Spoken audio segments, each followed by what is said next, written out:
Our next topic here is called the double check. Simply put, double check is when you check the king with two different pieces in one move.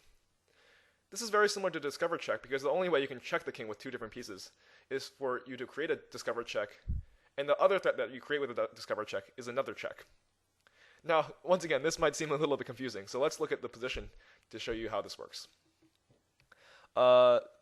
In this position, it's white to move, and we can notice that there's a discover check pattern here because the king is in a line with the rook, and wherever the knight moves, the king has to respond to the check.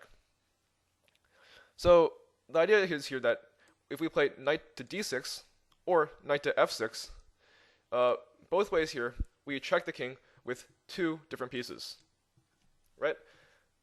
Usually, when the knight moves away, we check the king with one different piece. But because we put the knight to a place where it checks the king as well, then both pieces are checking the king during this move. Now, why do we want to play a move like this?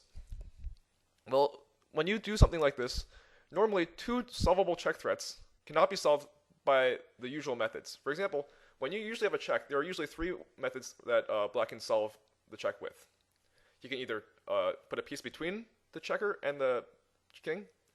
He can put a piece. He can take the piece that's checking the king, or he can move the king. But we can see that this doesn't work here, right? When we try to put a piece between the rook and the king here, say bishop e7, we notice that the knight's still checking the king, so that doesn't work.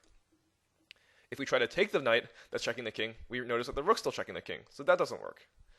So black's only option is to move the king, but the problem is the king has nowhere to move, and therefore knight to f6 is actually checkmate. Similarly, in the second position, once again, we notice that we have an option for a discover check here, right? The bishop is lined up against the king, and this bishop is actually being threatened by the rook. If white doesn't do anything, the rook will actually take the bishop next move.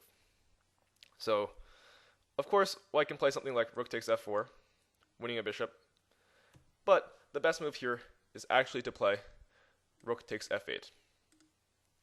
Now, once again, this is a discover check, but this is a special discover check because we're attacking the king with both pieces now.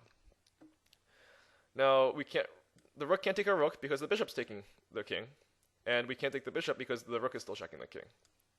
So the only way for the black player to respond to this double check is to move his king. But once again, black will find that he cannot move his king because there's nowhere to go. And once again, this double check results in a mate.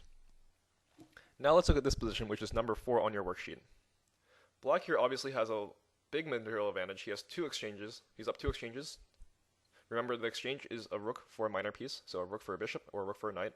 So black has a rook for a bishop and a rook for a knight here, 2 exchanges, which should be a decisive advantage normally.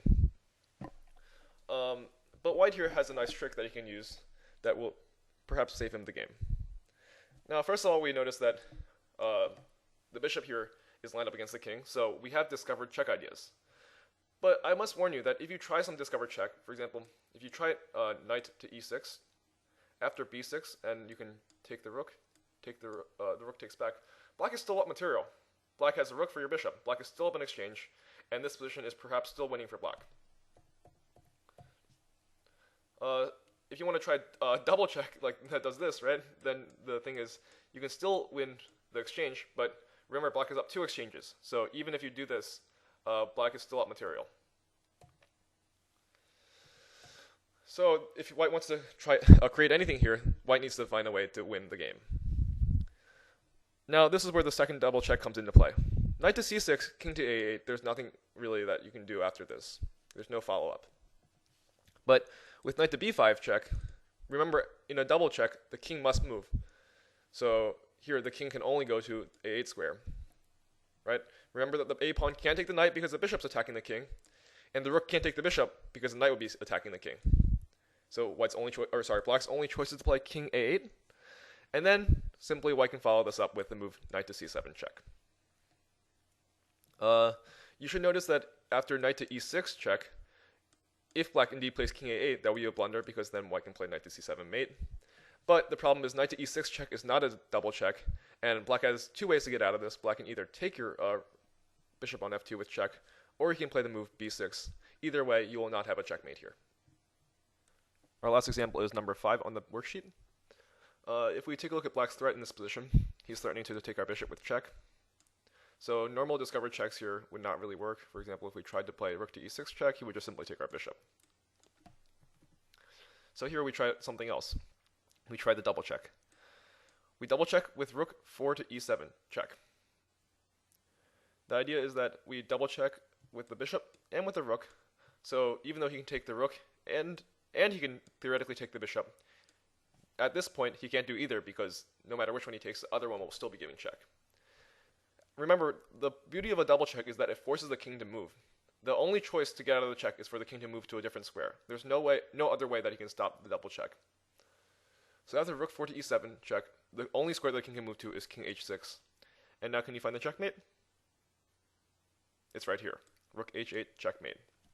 We force the king onto the h6 square, and then we play our rook to h8 checkmate. That's all forced.